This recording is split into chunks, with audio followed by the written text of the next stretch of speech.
Now, Alberta is the first province to put citizenship on identification. Do you see other provinces or territories following suit? Well, it'll be an interesting case study because the way in which the province has justified this is really twofold. One is for elections, because most people use a driver's license um, to show they are who they are when they go and vote, and so this also acts as proof that they're a Canadian citizen as well.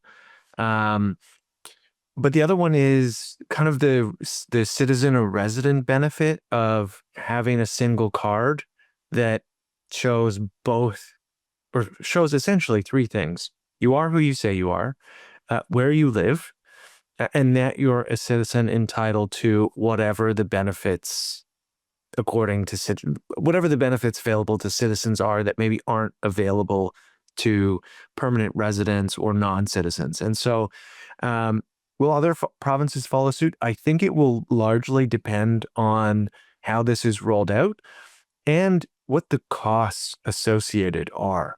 That is still unclear because, and that's been some of the kind of negative pushback is like, well, how much does this cost? We're grandfathering people in, rolling this through the end of 2026. Is there a financial burden, and are whatever the benefits associated with it worth whatever the financial burden is? And so that's a kind of thing. That's where I think the question remains unanswered, and that will, I think, largely determine whether or not other provinces think this is a good idea. And are there other countries that have put this in place? And what did that look like financially for that country? Or did it work effectively the way Danielle Smith is hoping it will look for Alberta? So there are some countries who have like a national ID card. I know Italy has one. It's old, so the financial savings or the benefits from it are really hard to kind of pin down. But I mean, I can tell you anecdotally with traveling through Europe, um, in many cases, Italians just use that card to board planes, to go through whatever checkpoints there are in Europe, although they're limited. Those are regularly used. And so it's a little different for Canada because you'd still need a passport to go into the United States or to fly outside of the country. So it doesn't really have the same benefit there. I think really what um, makes the provincial push here more interesting is the emphasis on elections, which is both drawing praise and criticism at the same time. It's kind of stirring up a pretty heated reaction for what may seem like a relatively boring policy announcement. Now, elections is only a minuscule part of what happens in a country, right? And it happens every 4 years, every 2 years. It's not a constant thing that's always happening. So, do you think that this move will cause any problems for people's charter rights due to potential fears of showing their identification if they aren't full citizens with presenting it? I mean, there already is a lot of issues with immigration in Canada right now.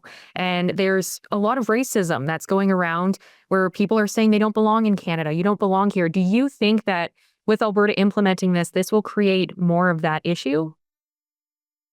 I don't think it is. I certainly understand some of the criticism of like we may be othering um, people who are living in Canada, right? Creating them as like an other class.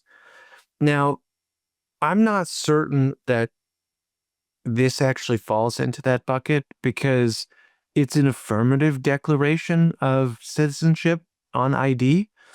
So a Canadian citizen would have the citizenship on it. It doesn't say non-citizen on let's say a permanent residence um, driver's license. So I don't think it really feeds into that per se.